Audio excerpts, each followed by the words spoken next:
This video has been in the making for a long time. This has been a dream of Terry's and mine.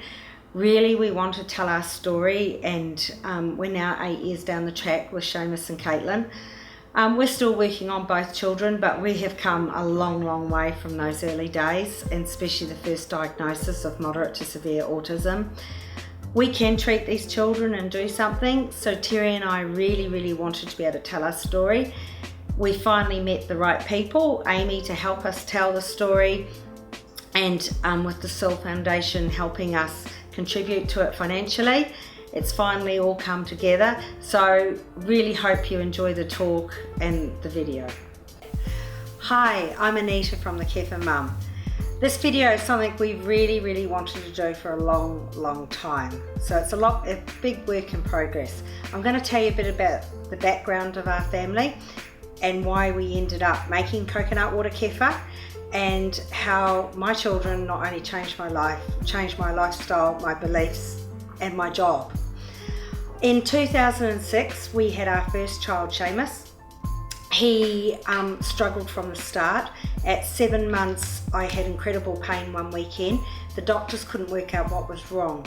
I was scanned at 8 months and they had noticed that the baby hadn't grown at all, and I'd lost fetal movement. And the midwife had said to me, "Why haven't you been in before now?" And I said, well, the woman at work told me the baby would be just maybe coming early and was just getting ready, and I didn't realise it was an issue. I didn't know much about children. I was 38 having my first child, so quite a novice really.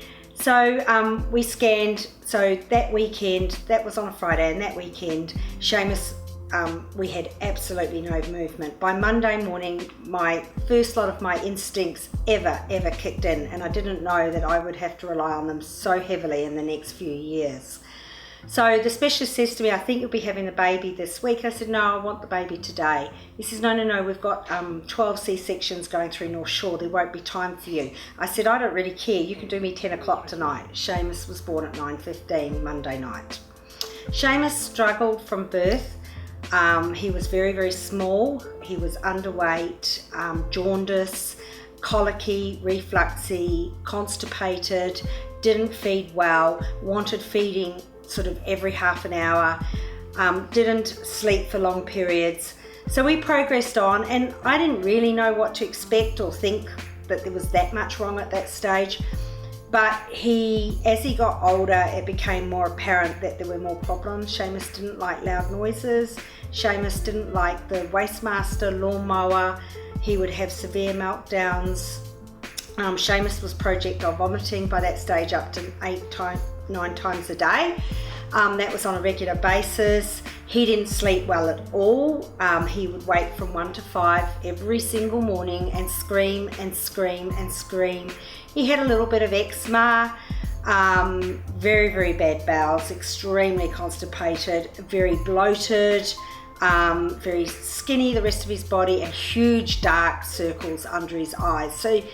And he had a huge head that everybody commented on. We progressed along to about 9-12 months, and then we got to 15 months and Seamus went radically downhill overnight. Our problems, that was in December 2007, our problems were progressively getting very severe with Seamus, especially with the sleep deprivation. The month before the December, I actually fell pregnant with our second child. By January, February the next year, I was looking at alternative things. I was taking different foods out, trying to give him calcium, magnesium, and I was starting to do a lot of reading because I knew by then that there was something very wrong. I did take him to a GP quite a few times. Seamus presented with lining up toys, self-inflicting harm, leaving me with black eyes, bruises, up to 20 temper tantrums a day, huge cravings for milk. He would just literally tear his bag apart to get the milk. Still projectile vomiting a lot, severe constipation, and they told me that Seamus's problems was me. I was an over anxious mother and I had postnatal depression. They gave me Prozac. I threw the Prozac out. I didn't actually believe that was the problem. I did do their postnatal depression counselling for 6 weeks to prove a point. After the 6 weeks, they said to me at the counselling sessions, "You're the most together woman we know. You're just sleep deprived." I said, "Yes, because my baby doesn't sleep." I worked right through this. To give you a bit of background, Terry, my husband, was a stay-at-home dad. Terry had a lot to put up with Seamus. They would go to play centre together and we would try things with Seamus, and Terry could quite often go to play centre and be home half an hour later, just the screaming temper tantrums. He just couldn't cope with any sort of noise, other children, different environments were a huge problem. So we progressed along. I did a lot of reading. Seamus wasn't meeting milestones. There was no waving. There was no babbling. When he crawled, it was commando crawling. And I kept thinking, he'll catch up. He's just premature. And when I would see my other friends' babies, I'd say, he'll get there. But sure by sure, I sort of thought he's falling further and further behind. Even though I took him back to the doctors, on this particular day, he was fairly bad. They still told me that they didn't think there was anything wrong. I took him home that day and we took him out of the back of the car and he took his first seizure in my arms. That's actually when I knew we were in serious trouble. How could I possibly stay awake 24/7 to make sure he didn't have a seizure and choke on his vomit? There was just no way. I moved out of the family home around this time because I was heavily pregnant with Caitlin and I just needed some sleep, so I slept at the neighbours. Terry got up and we started employing a nanny part-time so Terry could go back to bed during the day. So that was part of what we did to cope, and I kept thinking, other families don't have to do this, they cope, why can't we cope? What's wrong? There must be something wrong. So I'd rung Plunket lines. I drove to work one morning so sleep deprived. I woke up and I was asleep at the wheel, so I nearly hit a power pole. That gave me a fright. I thought, this baby's going to kill me. Like, I'm not coping. And I was the most together woman. I'd been in business for years. I'd coped with receiverships. I'd coped with businesses doing things to us. So I thought, why can I not cope with this one child? There must be something wrong.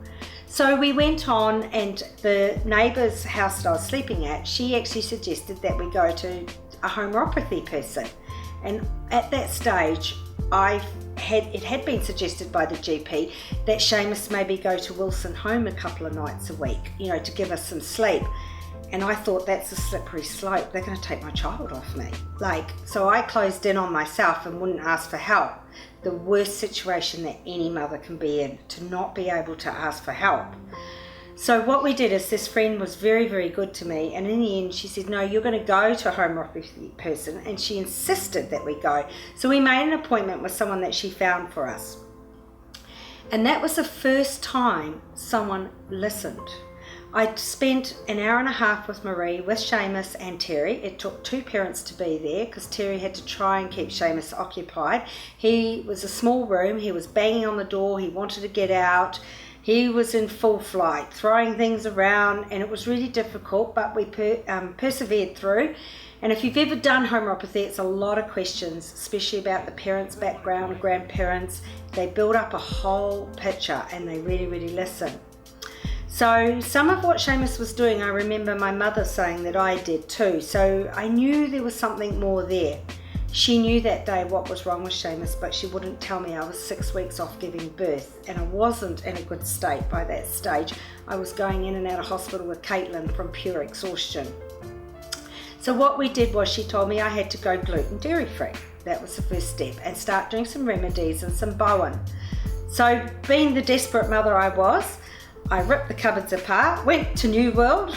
I didn't understand the difference between good gluten dairy free and bad, so I just replaced everything with rice, and I thought, wow. And I took all the dairy out and I told the nanny, this is his cupboard and that's all he's going to have to eat. Okay, so we did that, and within 3 days we went from 20 meltdowns a day to 3, and the projectile vomiting stopped. And I thought, okay, this woman knows something. We're going somewhere now. We're heading forward. And I always felt there was something with food that was a problem as well. Knowing my own childhood and that I'd had allergies and issues as well, and severe constipation. So what we did was we progressed on, and we had Caitlin. She came full term. She appeared at that stage to be all fine. She was a lot bigger baby than Seamus, so she slept through the night fairly quickly. She fed well, so I thought, well, at least this one's easier. So we progressed on, and 6 weeks after Caitlin was born, Marie, who'd been dealing with us, the homeopathy lady, said, you actually need more help than what I can give you, because she knew what was wrong. She'd already picked up. She said, you need to go see a Dr. Lila Mason. And I thought, who's this Lila Mason? I had no clue. So I looked up her website, and it kept mentioning the word autism. Now, autism had been mentioned to me a few times before this, and I thought, wow, you know, maybe there is something wrong. I didn't really understand what autism was. I knew it was a mental problem, and I thought, wow, this is quite overwhelming. So I rang, trying getting an appointment on a Thursday morning. They told me I would have to wait 6 weeks. I thought, I've got 2 children that wake at night, and I'm still working, and Terry's getting up as well. We just cannot survive 6 weeks. We were desperately tired. Honestly, you only had to look at me and I would burst into tears. Our relationship wasn't going well because we were so tired. Things were falling down at work because I couldn't remember things or concentrate, and all I wanted to do was sleep. At that stage, we decided for me to be able to sleep in the attic above the garage. You couldn't stand in the attic. You could just crawl along. We put a single bed up there, and that's where I started to sleep because it was the furthest room from Seamus. So Terry got up, and I was very, very fortunate because Terry spent many a night getting up. So what we did was, we couldn't get into Lila, and I thought, what the hell am I going to do now? I've got 6 weeks of this kid and a young baby. That day, the doorbell rang at 2 o'clock. I'd come home early from work, and I had Seamus with me and Caitlin in my arms. And this lady was there, and it was an unannounced Plunkett nurse. And so she came in, and Seamus screamed at her, and she looked at Seamus and she watched him, and she said, you've got one like me. And I said, what do you mean? She said, well, he's got autism. And I said, he's not diagnosed. And she went, oh. So of course I burst into tears, and I told her the sad story, how tired I was and what was going on, and we couldn't get into Dr. Lila for 6 weeks. And she said to me, my son's under Dr. Lila, I'll get you in. So she rang Lila and pled our case and said how serious things were, and we were in by Monday. So I will never thank her enough for what she did for us. So we went off to see Lila, and sure enough, Seamus was diagnosed moderate to severe autism. Still didn't really know what autism was, still didn't really understand. So Lila started us on a regime of biomedical, which is, for people that don't know, it's natural supplementation. Children on the spectrum, autism, or anyone with gut issues, we're usually missing and deficient in certain nutrients, so we're trying to supplement and put them in. She also said to me, Lila says, you need to go and see Gina Wilson to sort the diet out. Your diet really needs to be revamped. I thought I was doing so well on gluten, dairy free, but I had little knowledge at that stage. So we started the biomedical, and I tried to get hold of Gina, but she was overseas at that time doing some more training. So about 4 weeks later, she came back into the country, and she rang me because I'd left a lot of messages, a lot of emails, and I'll still never forget the day she rang me. I was in Moore Street, 2 p.m, Tuesday afternoon, Northcote, Auckland, and the phone rang. So I pulled my car over, and she told me who she was, and she said she'd see me that Friday and be able to help us. I said, no, you tell me now what to do. This child doesn't sleep. So she still remembers my desperate plea with her. So she told me over the phone how to make bone broth. We called it beef stock 8 years ago. So I rushed home, sent Terry out to the butcher, organic butcher, to get the bones, and he thought, what is she doing now with this child? So I boiled all these bones up, and of course I know today you've got to cook it a lot longer, but we cooked it for all the afternoon right up to when he went to bed. And Gina had said, wean him off the rice milk, give him the bone broth. I threw the rice milk out the window. I thought, he's not having that. I was so desperate, he can just have bone broth. That night we gave him the bone broth, and he took it in his bottle, and we put him to bed. And the next morning Terry and I woke up, and Terry said, did you get up? And I went, no. I said, did you get up? And he said, no. And he said, I think he's dead. He slept, he's dead, he must be dead. So we rushed to the bedroom, and we were so worried, and he was breathing and he was asleep. We just couldn't believe it. Well, I thought, I've got the answer to all my prayers. He's going to sleep through the night now. Well, I couldn't wait. This is like 5, 6 in the morning, so I'm I'm desperately waiting to about 9 o'clock so I can ring Gina, and I told her, yeah, it's great, he slept. Oh, now, I've got to tell you the bad news, she said. He's going to have massive die-off with what we're going to do, and he won't sleep for a while, but we will get him to sleep. And I thought, oh no. But I thought, nobody else has any answers, and she's already proven this to me. So off on Friday, this was Wednesday morning, and by Friday we were in seeing Gina, and I remember her saying to me, we went right through the history of Seamus and ear infections and all the problems we'd had with him, temper tantrums. She said, right, you're going to do gaps. She said, it'll be the toughest thing you ever do. I thought, you don't know, lady, I've been through the toughest thing. This sleep deprivation is the toughest thing that I've done. For 2.5 years I've done it. So we started gaps, and being the mother I am, everything got biffed out, and we did gaps strictly for 3.5 years. Caitlin, when we first started gaps, Caitlin was sort of about probably 2-3 months old. We had the worst die-off. He was so bad. He was even worse than he was before, and you've really got to have some faith if you think your child's getting worse. Well, I rang Gina non-stop, and Lila. They supported me, they held my hand, they kept telling me what to do. I said to Gina, you have to come to the house, I can't get him out of the house, and you have to see him, he's so bad. So she did. She doesn't pay house visits today, but she did do one for us that night, and she came, and she didn't tell us, but it was the worst die-off she'd ever seen in a child in this country.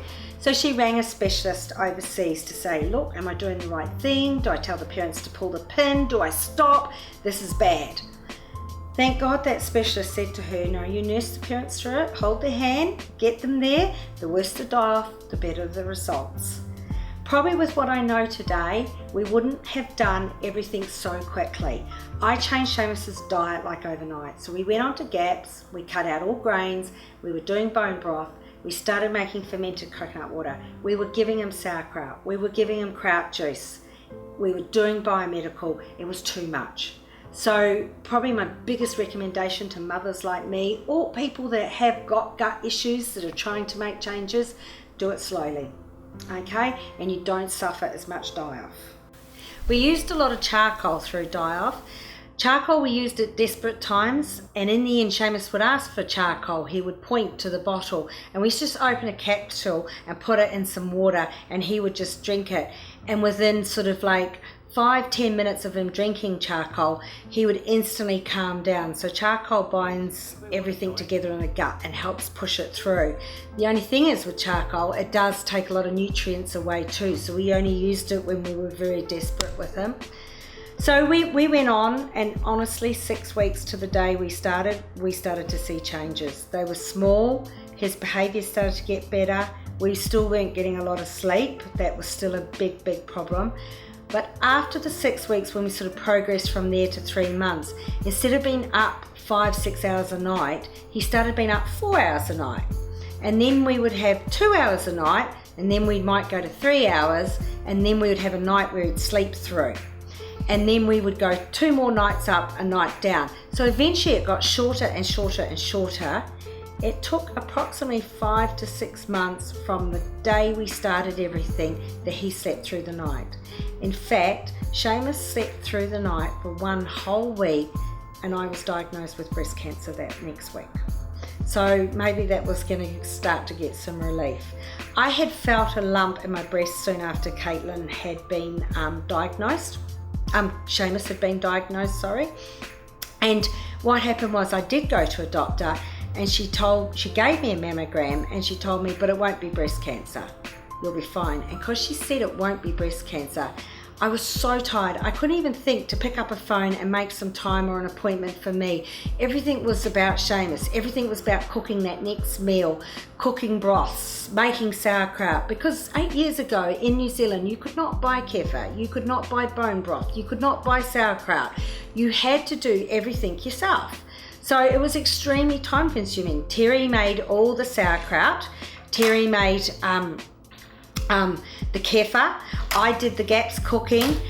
You couldn't get ingredients accessibly like you can today. So a lot we had to sort of bring in from America.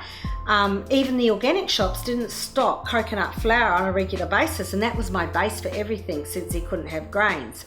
So it was a lot more difficult, and we've progressed so far in the last 8 years in New Zealand, and the health food shops are a dream today in the organic shops with what you can actually purchase. It would have made my life a lot easier. Back then there wasn't paleo. Gaps is basically paleo, but there weren't Facebook pages, there weren't recipe books. It was really limited to the information you could get, so a lot of it was trial and error for a mum like me. But we kept going, and I can remember making this carrot cake and trying to get more veggies in and grate the carrot up and that. And I hadn't used coconut flour before, so I substituted a cup of flour for a cup of coconut flour. And if you've ever used coconut flour, you'll know how much it expanded. So I kept thinking, this cake is so dry, and I'm putting all this oil and eggs in, and all I could think is this cake is like turning out to be $50, $60. I got so frustrated with it, I threw it up against the wall and said to my husband, I can't cook like this, I just can't do it. This was a mum that used a Maggi packet. So I was going from one extreme of how I cooked to doing this. And I just felt, I can't do this. And my husband said, you have to feed him, you have to cook like this. I wish it'd been today with all the cookbooks that are around today and the help that there is available. But we struggled on, and as I said about the cancer, I'd been to a GP, so I didn't get a check, I left it. Early the following year, we were just getting Seamus to sleep through the night, and we were moving house at the same time. We decided the house we were in soon after Seamus was diagnosed was not going to be suitable for raising an autistic child. We never envisioned full recovery at that stage. All I wanted was him to sleep through the night. We didn't think at that stage he'd probably ever speak, ever mainstream. The outlook was quite bleak. So the main thing of doing the diet and biomedical in my brain was, he's got to sleep, so therefore I could cope with him being autistic. So we decided we needed a better house where we had a kitchen that looked over the garden and I could see where he was. It had to be fully fenced in. It had to have a path out the front so I could put a caravan there so I could sleep there separate from the house in case he didn't sleep properly through the night. We didn't think that maybe he would do it all the time. So, we had this sort of shopping list. So we sold our house, we moved into a rental because we couldn't find the perfect house. And a week after moving into the rental, I actually felt the lump in my breast and it was bigger. And I thought to myself, it's probably going to be cancer. This is not good. The stress that I've lived under, I'm starting to exhibit symptoms. I wanted to drink red wine and eat sushi 5 times a day. I don't even like sushi and I don't like red wine. Suddenly my body was craving all these things and I thought, I just don't feel well. And I would, even though Seamus was sleeping so much better, I would get out of bed in the morning, and for the energetic person I am, I was going back to bed. I was absolutely exhausted. But I did put a lot of my symptoms down to the stress that I was living under with Seamus.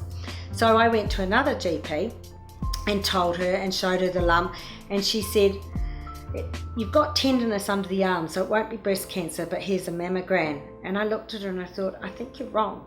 I really think you're wrong.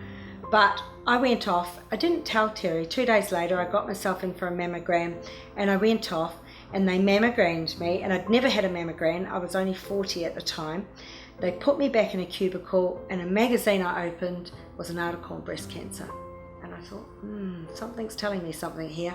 They came back eventually and got me, and they said, we want to ultrasound you. And because I'd never been for a mammogram, I kept asking them, is this normal procedure?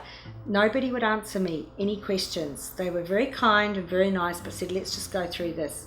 So they ultrasounded me, and they asked me, do you have medical insurance? And I said, yes. They said, we need to biopsy you in an hour and 3/4, go home and get your husband. So I knew this is not good. So I went home and told Terry, I was meant to be at work. I didn't go back to work that day. I told Terry, you need to come back with me, I need to be biopsied. He said, what for? For the lump in the breast. And he looked at me and he said, is there something wrong? And I said, I think there could be something wrong.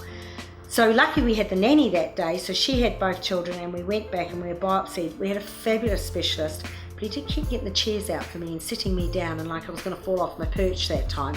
And I said to Terry, I think it's cancer, after we left. And the specialist was actually going overseas that night, and he said I could call him up to 8 o'clock when he boarded the plane and not to look at anything on the internet. That night I went home and wrote my financial plan for my children and my husband, and worked out how much life insurance I had, because I really just didn't think things were right.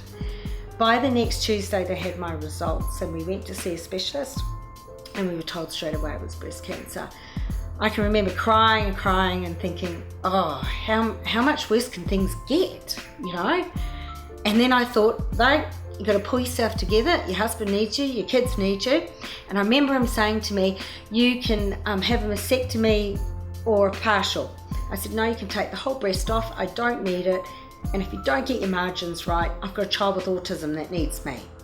And he looked at me quite shocked, and he said, I'm quite experienced, you know. And I said, yes, and my son was misdiagnosed twice. So no thank you, I want the whole breast off.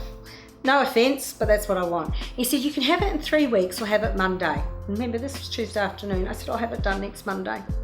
He said, are you sure? You might want to think about it. I said, no, I don't want to think about it. It's the least of my worries really to what I'm coping with at home. Fortunately for us, our specialist had a special needs child himself, and his wife had candor the year before, so he had a huge amount of empathy towards us. So I went home, and I got a friend of mine to ring the office and explain to the girls, because I didn't want to go into work and have to tell people.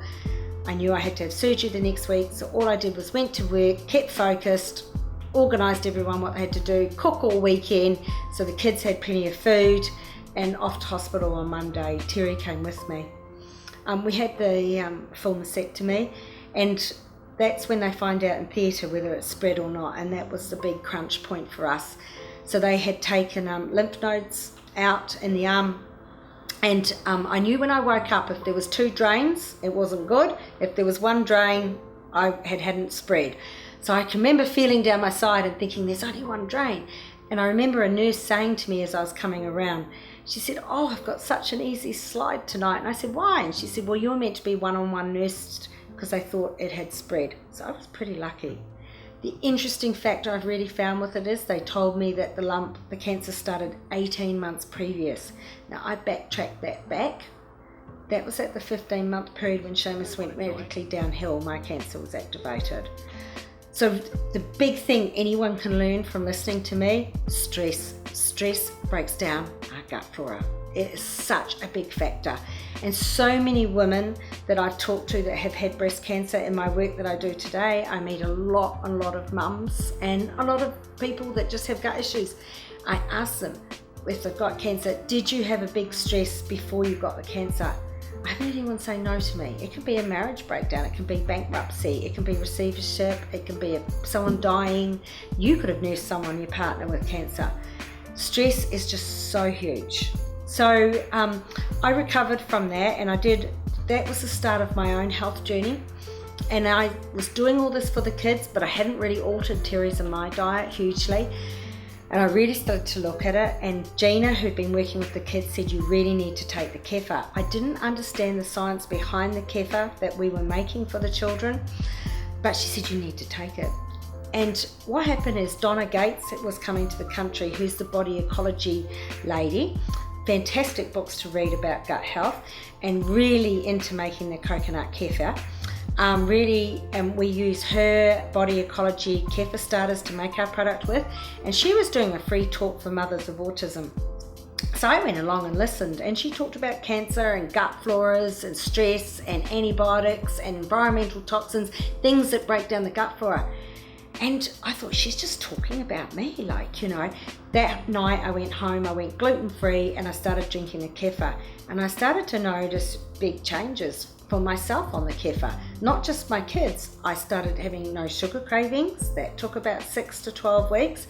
I started to notice I had more energy, my skin was looking better, I was sleeping better, going to the toilet better, and it was building my immunity. And I started to research a lot more into it and said to Terry, you need to make more for all of us. We all need to have it. So we progressed on. Caitlin was 6 months old when I was diagnosed with cancer. I did go through chemotherapy. I was in the very early stages of my journey. Probably if I knew what I knew today, I wouldn't have done it because my cancer hadn't spread, but I did it. I didn't take the drugs, Toxafen, they recommended afterwards. I started to do a lot more research by then and decided that wasn't for me. I did a lot of homeopathy and IV vitamin C, and I swear to you, the IV vitamin C was fantastic. It really, really helped because I really suffered with constipation on the chemotherapy. So we started to progress better as a family. Last round of chemotherapy, I decided we have to find a house to live in. So out we kept going house hunting. We were very fortunate. We found a house and we're still in it today, and it fitted the checklist for the children. Seamus was progressing on. Seamus was getting to 3, so we enrolled him into a early school preschool. Still very autistic, still didn't like change in environment. Still, we were getting improvements. We were getting some eye contact, but we were still having, like, he would go to preschool and sit under a table and squeal. We had no speech. He was very obsessive diggers. He had the digger at preschool. He sat on it, he used it, and nobody else was allowed to use it. He was very rigid. He didn't like any sort of change. We were using a lot of visuals with him, photographs to show him what would be happening next before we did it. But we still were seeing changes, and we still had a calmer child. So we went all through that year. We moved into our house in the November. By the beginning of next year, remember Caitlin's now probably about 18, 20 months old, Caitlin was starting to exhibit a few symptoms that I wasn't very happy with. A lot of pick up, put down, echolalia speech, no imaginative play. So I put her into daycare 2 days a week to give Terry a bit of a break. Terry was finding it quite difficult. If you didn't watch her 24/7, she was into things. She would jump off tall fences. She had no fear, which is another spectrum trait. So we put her into daycare, and within 10 days they took me aside and said, "Have you ever considered your child's on the spectrum?" I said, "Oh, really? Another one." So that was sort of a bitter pill to swallow, the second one. I knew she wasn't as bad as Seamus. I knew her bowels were better, and we were doing gaps with her. We did a lot of homeopathy with her, but we didn't quite avoid it. So we marched her off to Dr. Lila once again and said, "What do you think, Lila?" She only just touched the spectrum. You really need 6 to 10 symptoms to get a diagnosis. And she just touched it with 6, but because her brother was so severe, and they knew if I hadn't done all that I'd done, she would have been a lot higher on the spectrum. So we then started biomedical with Caitlin, speech therapy, and we started off down that track. So eventually both children were in Albany Community Preschool. We both put them there. We started to see a lot of changes. It was very, very slow, and quite often when you start new biomedical treatments under Lila, we did a lot of gut testing, sending urine, blood, stools overseas, looking at the gut bacteria, trying to balance them more. We did Mutaflora from Germany for a period of time. We did saunas. We had to put a sauna in our own home to detox the heavy metals out of the children. We did a lot of enemas at home for Seamus. We did a lot of chiropractic care. We did Bowen. You name it. If I researched it and thought it would help, I found a lot of things help to a certain level, and then quite often you need a bit of a change. I do even find that with homeopathy. So we kept progressing on, and it got close to Seamus going to school. So I looked at schools, and we decided on a Catholic school at Moringi Bay for Seamus. We went for an interview. The principal was very accepting of everything that we'd done, and we placed him in school. Little did I know that actually some people actually told me later on they just couldn't even see how I could even think that I could mainstream Seamus. We still had no speech at this stage. Seamus progressed along at school not very well. Socially fine, he wasn't a problem in the classroom, but he wasn't learning a lot. He had, we discovered he had dyspraxia with his autism. So we kept progressing on, and I started doing a lot of teaching at home with him, a lot of reading, a lot of sounds. Seamus still can't sound words out today. We're now year 5. He can't decode, but he can rope learn, and he can know words inside and out. So that's what we work with. So by the end of year 2, we were told Seamus was a year behind his peers. As you can imagine, every parent-teacher interview was quite devastating. Year 3, he got this teacher, and she progressed me onto these reading books, and she gave me extra work, and we started progressing. And as he went through each level of reading, he started to get more confident. So all year 3, all I worked on was read, and that's all we did with him. We went into year 4. The first term he completely failed the spelling test, and I went into the school and said, He didn't even get 10 out of 50, and I said, show me the spelling test, and the teacher showed me, and I said, they're not the words we're learning at home. He should know these, she said. I said, can I have the test? And I will train him to learn them, and then he can be retested. She said to me, oh, no, I don't think we do that. I said, well, come on, he can't decode. And I really talked to this teacher. I said, he can't decode, he can't sound words out. We need to rote learn him. As long as he can pass the test, it doesn't matter how he learns. We work with what Seamus can do. Well, fortunately for me, she went away and talked to someone and came back the next day and agreed with my theory. So then that's when I started taking over all the spelling with Seamus. Seamus, since second term, year 4, which was last year, has gone up a spelling level every single term. Today he's spelling words like absence, abandon, accident, and he's doing really well. I work with Seamus an hour every single morning on maths, reading, spelling. We do it in the morning because he is an early riser. We don't do homework at night. He's just too tired after school, so it's a play time. We let him chill out, and then we do it in the morning. But he started getting a bit keen lately because the tests are a bit harder, that he wants to do a little bit in the afternoon to help him. He knows then he can pass. We've just had parent-teacher interviews at school to bring you sort of up to speed where we are. We're now national standards for everything except writing. I'm not that worried about writing because today, I know with the technology that's coming out, if he can't write 100%, he'll be able to use spell check and things on computers to help him. I'm more worried about his socialisation, which is great. He has a great group of friends. He plays basketball, he goes swimming, he's great at team sports. And his teacher has no problems with him in the classroom whatsoever. So today, Seamus is actually classed as fully recovered. He's not showing signs of autism. There's still a lot of work. It's a long journey. It's now been 8 years. Sometimes the progress has been 3 steps forward, 2 back. We're doing some homeopathy at the moment, still with him, to give you an idea. It's not over, I thought that you could maybe later years recover a child from autism, that's it, you don't do anything. But it's not like that. I'm really involved with teaching both of my children about nutrition now, because eventually they're going to leave home and have to know how to look after their own gut floras and their own diet and that. So it is about education as well. Caitlin's been a little bit of a different story. Caitlin, we got through speech therapy with her. She is fully verbal, a lot more than Seamus. Seamus is fully verbal today, but some words are still not clear. So Caitlin no longer does speech therapy or anything, but unfortunately Caitlin went to school and was severely bullied, and it went on undetected for a while. We didn't know what was going on. She has problems with, Caitlin has problems with people's faces. She doesn't recognise subtle signs, so she doesn't know what they mean.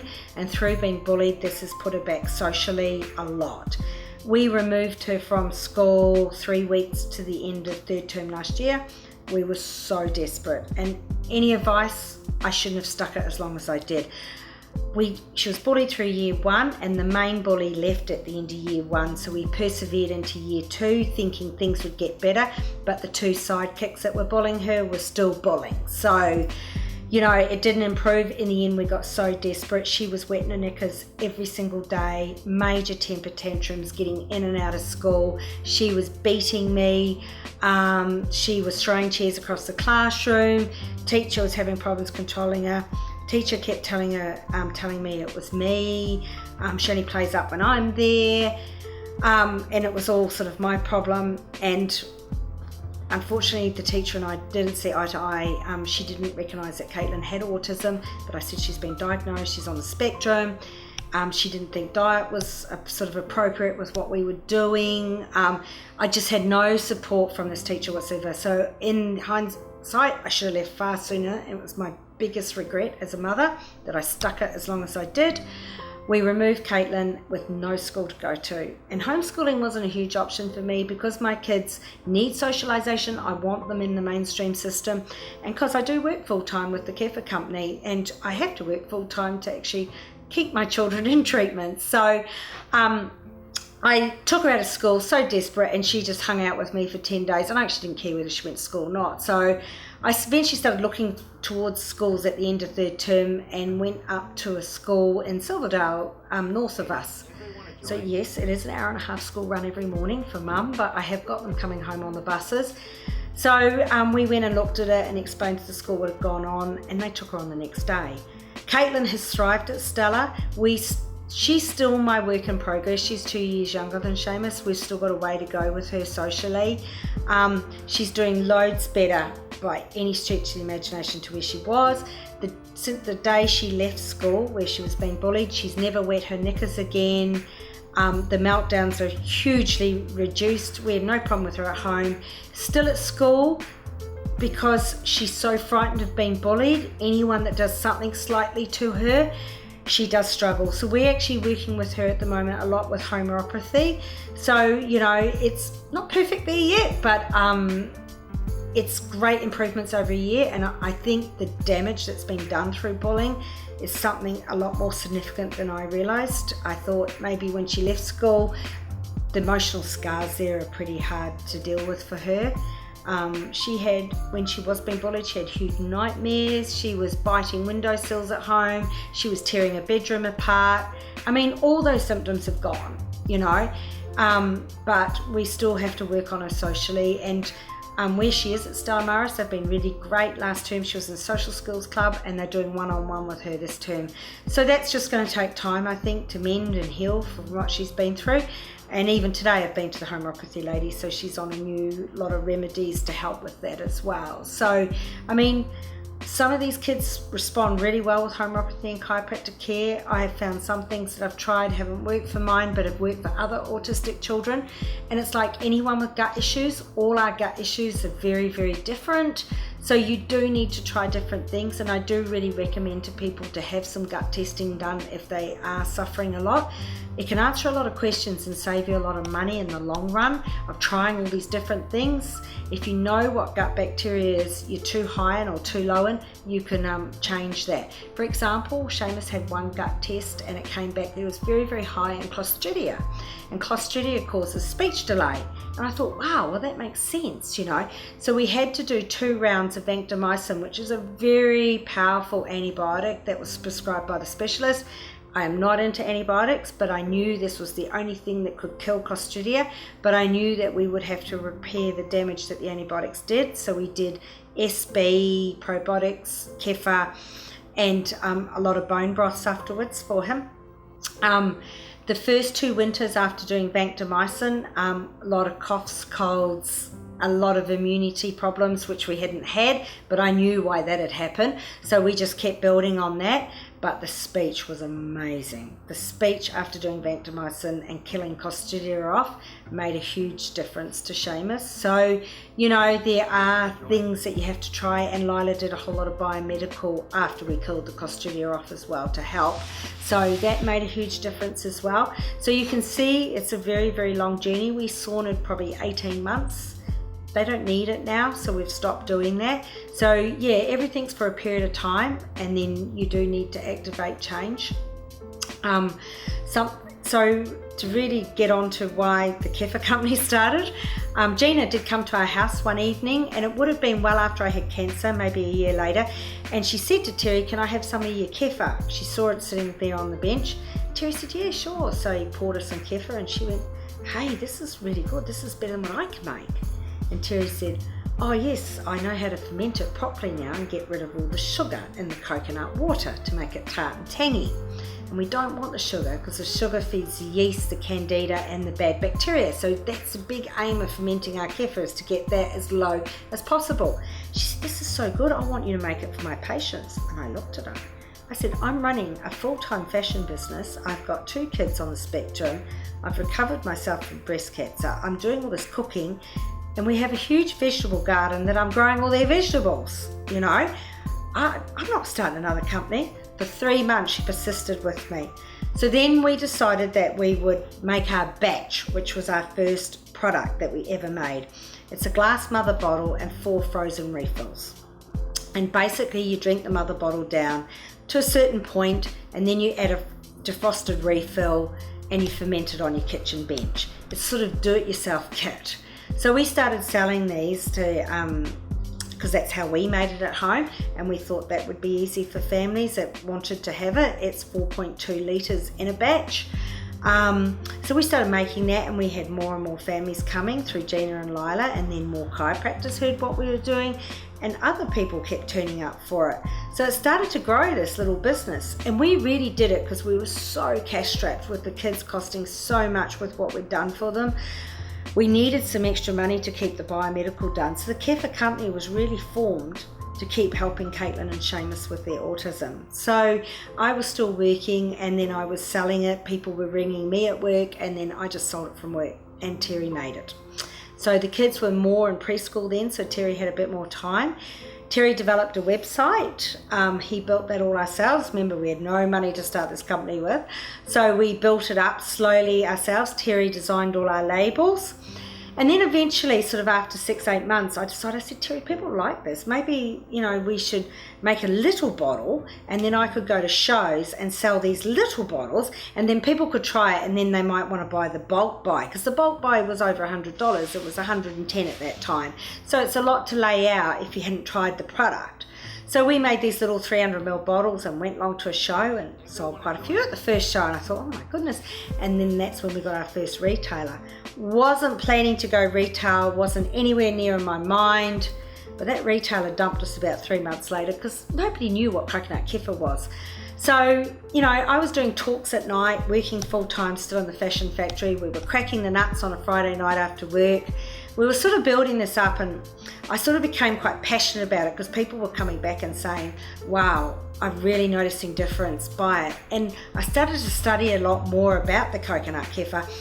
And some of the beautiful factors about the kefir was because we cracked every single coconut, our water's raw and unpasteurized. So the minerals and enzymes of the coconut water is the closest thing to human plasma. So that's why it's so good for you. So that's why we don't use a Tetra Pak or bottled coconut water to make our product with. We want you to have those minerals and enzymes. It's also high in calcium, magnesium, potassium, and phosphorus. So coconut water. So what we did was we thought, this needs to get out there more. So eventually, with doing shows all 1 year and slowly building this business up, and we sort of built up 10, 15 retailers, we made a 300ml bottle in plain, then we made it into a 500ml bottle, and eventually we started going into a pineapple flavour, and today we have watermelon and lime in a range, all in 500 and 300ml bottles. So there's 8 products all up, plus the batch. Plus we sell coconut meat that people can buy to make smoothies, desserts, use it in your curries and soups and make yogurt with it. So this all progressed over sort of 4 years. Today we have 75 retailers throughout New Zealand that stock our product. I travel, not as much as I used to, but I do travel still quite a bit and do shows. We do them in Christchurch, Wellington, Palmerston and Auckland. I do talks all over the country as well about what I'm talking to you today about, to give people more of an understanding about fermented foods and drinks. We often recommend to people you should be on more than one fermented drink, like having some sauerkraut with our kefir is a really, really good idea because you'll get different bacteria from sauerkraut to kefir. Always make sure that your fermented foods and drinks are organic. It's really, really important. We don't want to be putting pesticides in the gut. Our kefir is really good if you've been on a round of antibiotics, if you've got IBS, eczema, Crohn's, arthritis. People use it for a huge range, heartburn, indigestion, mental illness, depression. It's a huge range of gut issues that people use our product with. We do recommend that you start on very, very small amounts and build up, simply because the dye factor, if you have got a lot of gut bad bacteria, the good bacteria from the kefir will go in and basically say to the bad bacteria, hey guys, we're here. And the bad bacteria say, no you're not, we don't want you here. And they have a fight, and it's called die-off. And the bad bacteria will die and the good bacteria will take over and recolonize your gut. And that's when you start feeling better. So the longer you're on fermented foods and drinks, quite often the better you'll start feeling. But you need to start very small and slowly introduce it to your diet, and then slowly build it up. Okay, most people, women do really well on 80 mils of kefir a day, but we can start someone as low as a teaspoon. The worse the condition is, the lower we start. Someone with a normal gut bacteria, we would start on 30 mils. If you're taking 2 to 3 tablespoons of kraut a day, you would only need 50 mils of our product a day. For a man, a bit more, we would recommend 80 to 100 mils. For some people, maybe if you're recovering from cancer like me and you've had chemo, you might really need to be on 100 mils a day. So for people like that, I do dosage plans. But for the average gut, if you're taking some sauerkraut and kefir, 50 mils should be more than enough. Kefir will help you absorb the nutrients out of your food. It's a really, really important factor. You can be putting the best food into your gut and doing all the right things, but if your gut flora is not right and your absorption won't be right, you're not getting the best out of what you're doing. So fermented foods are a real must in all our diets. All ancient cultures had fermented foods in their diets. The Japanese had miso, the Koreans had kimchi, the Germans had sauerkraut, even the Maoris fermented corn and seafood. We fermented before we had fridges and freezers. That's how we kept our food for long periods of time. But we stopped with fridges and freezers coming in and a more processed diet. We stopped fermenting, and it's a really important thing. We've had 60 years of antibiotics, we have the pill, we have a lot of Western medications, and all we're doing is breaking down our gut flora.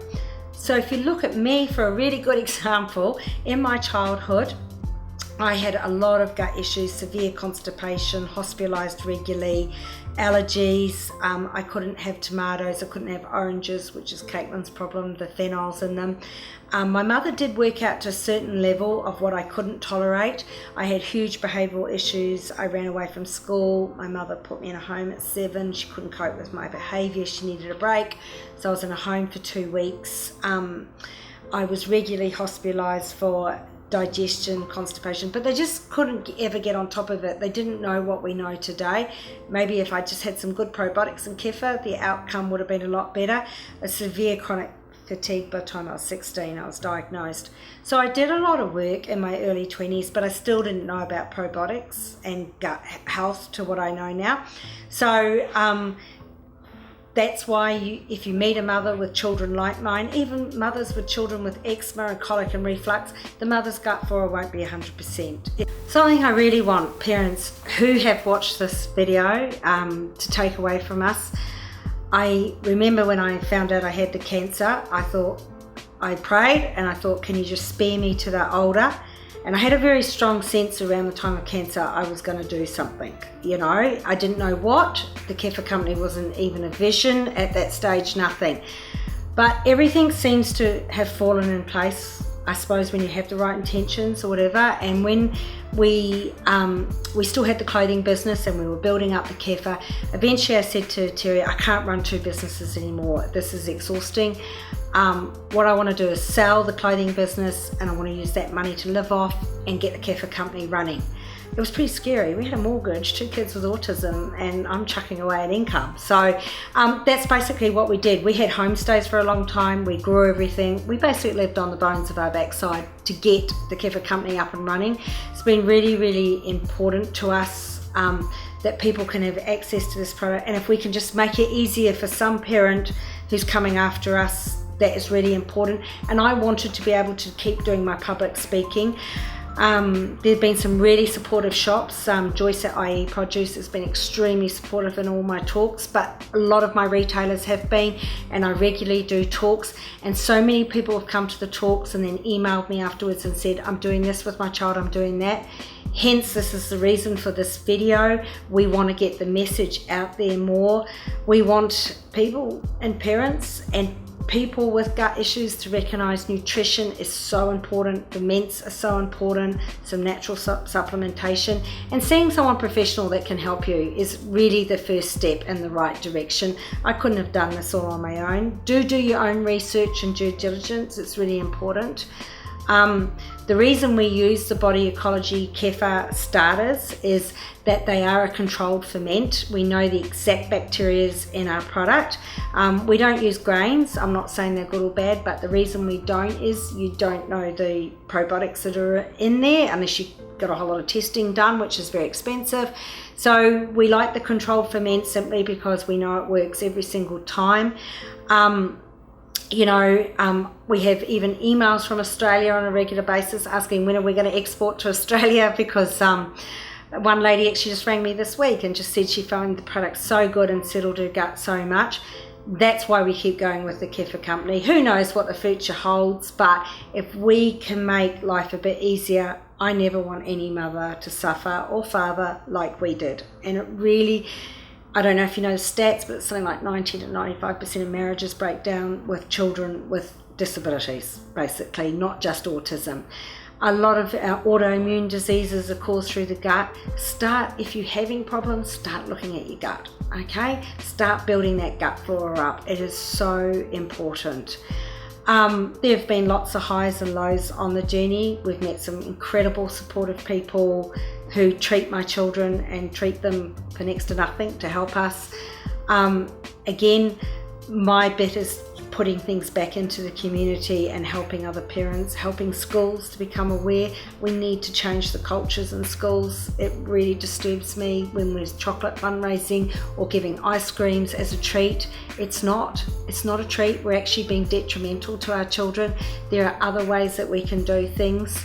I would like to see more changes in New Zealand through schools. So that's why I do my public speaking, to try and make a difference. I believe what we went through for a reason, and I'm so incredibly proud of both of my children. Yes, I still know my daughter's a work in progress, but she has come so far and she's had such a hard time and she's still overcoming things but doing really, really well. And I'm so incredibly proud of Seamus. He works so hard at school and he puts everything into it. He has a full knowledge that he has autism. He recognises other children with it and he asks me questions, and I teach him empathy for other children. And so you've got to help them at school, Seamus. All the teachers love him at school and he's very well liked. In fact, he's the only boy that goes to the girls' parties, So, he's had a great start to his life. And I think the future's really bright now. Like, I've had to work, and Terry, very, very hard for 8 years. We've sacrificed financially to do what we've done. We've gone without. But we will have the rest of our lives and I will get my life back and they will leave home, as Terry says. So it's been well worth going on the journey. So if you're there at the beginning and you're thinking you need to make these changes, make them. Get some help and start making them. Okay, it's really important for our children's futures. There's a big start to this journey. The first time we ever saw Gina Wilson, she told us about a girl in London who was just about 2 years older than Seamus, and her mum and dad, Jeff and Simone Searle, were treating her for autism exactly the same way that they were, Gina was explaining to us to treat Seamus. And that was our sort of first inspirational story. And we followed the couple, Jeff and Simone, over the next couple of years. And Sienna, their daughter, was doing really well and was really responding, and they'd made huge improvements. So that inspired us to keep going. You always need a little story, I think, or some inspiration. Well, after many years, Sienna and Seamus were both doing well, and Jeff and Simone are New Zealanders that live in London. Jeff left the group Amici to come home and help his wife recover Sienna from autism, so they worked really, really hard as a couple to get her where she is today. They were in New Zealand visiting, and Simone had been buying our kefir, and they'd heard about us as well. So eventually we all met, and Jeff and Simone came to one of my talks that I started doing probably about 3 years ago now. And the Searle Foundation supports my work today in doing talks, the costs to go with it, and they've also contributed towards this video today. So without their inspiration and help, we probably wouldn't be where we are today. So I really wanted to do this video, so hopefully we can inspire other families, not just in New Zealand, anywhere in the world, that yes, we can help our children. We don't always get 100% improvement, but even if we get 50, 60, it's better than what we're living with, and it's better for our kids. There have been a lot of people on this journey that have helped us. I hope I don't forget anyone, but some of the Pacific ones are Dr. Lila Mason. She has answered many emails, many phone calls at very desperate times. I could be sending emails 2, 3 in the morning, sitting up with Seamus. There's been Gina Wilson, who's been extremely supportive in the last 8 years. A lot of these people have given their time quite freely to us. Mentor 7, Lorraine and Gary Dennis, always have given us a lot of time and support and chiropractic treatment. Marie Cameron was the first person that helped us with homeopathy in Bowen. Sally Burke helped us with homeopathy, and Eugenie at Connections Clinic has helped us. There's Laura from Speakability up at the Connections Clinic in Silverdale. She's also helped us on the journey with Seamus with speech therapy. There have been many, many more, but without the sort of village to help my 2 children, I'm sure they wouldn't be where they are today.